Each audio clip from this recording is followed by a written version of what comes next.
Hello friends, வணக்கம். Welcome to Sargunas சமையல். இன்றைக்கி நம்ம சேனலில் நல்ல மொறுன்னு வெள்ளை முறுக்கு எப்படி செய்யுதுன்னு பார்க்கலாங்க. முறுக்கு இல்லாமல் தீபாவளி இல்லைங்க. இந்த தீபாவளிக்கு இந்த மாதிரி வெள்ளை முறுக்கு செஞ்சு பாருங்கள், ரொம்பவே நல்லாயிருக்கும். நல்ல மொறுன்னு டேஸ்ட்டாக அருமையாக இருக்குங்க. இப்போ இந்த முறுக்கு எப்படி செய்யுதுன்னு பார்க்கலாமா? இதை பண்ணுறதுக்கு அடுப்பை பற்ற வச்சுட்டு இந்த மாதிரி ஒரு பேன் வச்சுக்கோங்க. அதில் அரை கப் அளவுக்கு வெள்ளை உளுந்து சேர்த்துக்கங்க.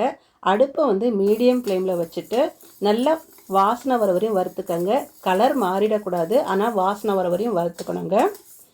அடுப்பை மீடியம் ஃப்ளேம்லேயே வச்சுட்டு நல்லா வாசனை வர வரையும் வறுத்துக்கலாம். பாருங்கள், இந்த அளவுக்கு வறுப்பட்டால் போதும். கலர் மாறல, ஆனால் நல்லா கமகமன்னு வாசனையாக இருக்குது. இந்த டைமில் அடுப்பை அணைச்சிட்டு இந்த மாதிரி ஒரு தட்டில் கொட்டிக்கோங்க. தட்டில் கொட்டிட்டு நல்லா ஃபேன் கடியில் வச்சுட்டு நல்லா ஆற வச்சுட்டு மிக்சியில் போட்டு அரைச்சிக்கலாம். இப்போ பார்த்திங்கன்னா நல்லா ஆறிடுச்சு உளுந்து. மிக்சி ஜாரில் சேர்த்துட்டேங்க.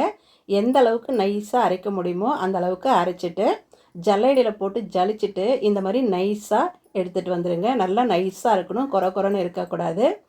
நான் ஒரு அரை கப் அளவுக்கு உளுந்து மாவு எடுத்துருக்கேன். மீதம் இருக்கிறத ஒரு டப்பாவில் போட்டு வச்சுருங்க. மறுபடியும் முறுக்கு செய்யும்போது அதை பயன்படுத்திக்கலாம்.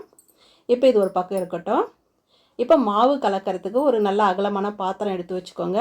அதில் நான் வீட்டில் அரைச்ச பச்சரிசி மாவு தாங்க எடுத்துருக்கிறேன். நல்லா கழுவி காய போட்டு ரைஸ் மில்லில் கொடுத்து அரைச்சி எடுத்துகிட்டு வந்து வச்சுருக்கிறேன். அதிலேருந்து ஒரு 4 கப் அளவுக்கு பச்சரிசி மாவு சேர்த்துக்கிறேங்க. நல்லா நைஸாக இருக்கணும் அரிசி மாவு. நீங்கள் இந்த மாதிரி வீட்டில் அரைச்ச அரிசி மாவு இருந்தாலும் சேர்த்துக்கலாம். அப்படின்னா கடையில் வாங்கின அரிசி மாவு இருந்தாலும் சேர்த்துக்கோங்க. இடியாப்பு மாவு இருந்தால் கூட சேர்த்துக்கலாம். ஆனால் அரிசி மாவு வந்து நல்லா நைஸாக இருக்கணுங்க. இப்போது உளுந்த மாவு சேர்த்துக்கலாம். 4 கப்பு அரிசி மாவுக்கு அரை கப் அளவுக்கு உளுந்த மாவு சேர்த்துக்கோங்க, கரெக்டாக இருக்கும். உளுந்த மாவு அதிகமாக சேர்த்திங்கன்னா முறுக்கு வந்து எண்ணெய் குடிச்சிட்டு வர்ற மாதிரி இருக்கும். அதனால முறுக்கு சாப்பிடும்போது திகட்டுற மாதிரி இருக்கும். 4 கப்பு அரிசி மாவுக்கு அரை கப் அளவு உளுந்து மாவு சேர்த்துக்கோங்க, சரியாக இருக்கும். கூடவே 1.5 டேபிள் ஸ்பூன் கருப்பு எள்ளு சேர்த்துக்கோங்க. நீங்கள் வெள்ளை எள்ளு இருந்தால் கூட சேர்த்துக்கலாம். அரை டீஸ்பூன் வந்து பெருங்காயத்தூள் சேர்த்துக்கோங்க. கூடவே வந்து 1 டீஸ்பூன் உப்பு சேர்த்துக்கோங்க, தூள் உப்பு சேர்த்துக்கோங்க. சேர்த்துட்டு ஸ்பூன் வச்சுட்டு இந்த உப்பெல்லாம் இந்த மாவில் நல்லா கலங்குற மாதிரி இந்த மாதிரி கலந்து விட்டுக்கோங்க. நல்லா கலந்து விட்ட பிறகு 1 டேபிள் ஸ்பூன் எண்ணெயை வந்து சூடுபடுத்திட்டு இதில் சேர்த்துக்கோங்க. எண்ணெய் அதிகமாக சேர்க்க தேவையில்லை, 1 டேபிள் ஸ்பூன் சேர்த்தா போதுங்க. நல்லா மொறுன்னு முறுக்கு நல்லா வந்துடும். இப்போ இது நல்லா கலந்து விட்டுட்டு தண்ணி ஊற்றி கொஞ்சம் கொஞ்சமாக தண்ணி ஊற்றிட்டு நல்லா கலந்துக்கலாம். முதல்ல 1 கப் அளவுக்கு தண்ணி ஊற்றிருக்கிறேங்க. இதை வந்து நல்லா இந்த மாதிரி கை வச்சுட்டு கட்டி இல்லாமல் கலந்துக்கலாம்.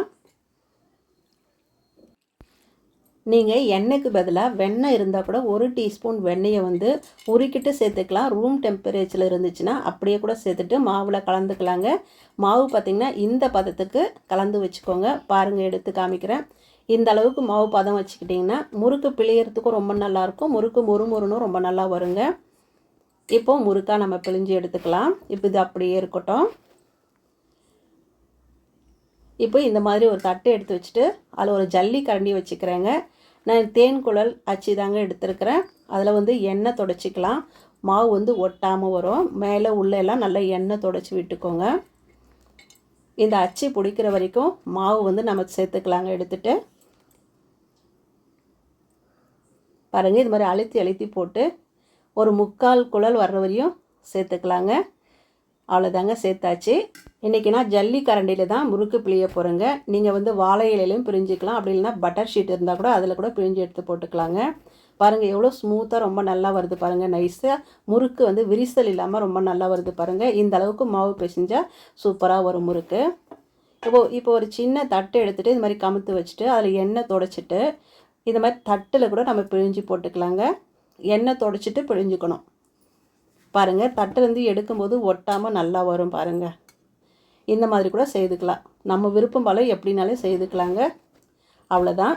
இப்போ எண்ணெய் நல்லா சூடாக இருக்குதுங்க. நல்ல எண்ணெய் சூடானதும் அடுப்பை வந்து மீடியம் ஃப்ளேமில் வச்சுக்கணுங்க. வச்சுட்டு நம்ம பிழிஞ்சு முறுக்கு அப்படி அப்படியே எடுத்து போட்டுக்கலாம். அடுப்பு வந்து மீடியம் ஃப்ளேமில் தாங்க இருக்கணும். அப்போ தான் உள்ளே மேலெல்லாம் வந்துட்டு முறுக்கு நல்லா மொறுன்னு நல்லா வரும். இப்போ கொஞ்சம் நல்லா வெந்த பிறகு அடுத்த பக்கம் திருப்பி விட்டுக்கலாம். இந்த தீபாவளிக்கு இந்த மாதிரி வெள்ளை முறுக்கு செய்து பாருங்கள். எல்லாருமே விரும்பி சாப்பிடுவாங்க. நல்லா டேஸ்ட்டாக இருக்குங்க.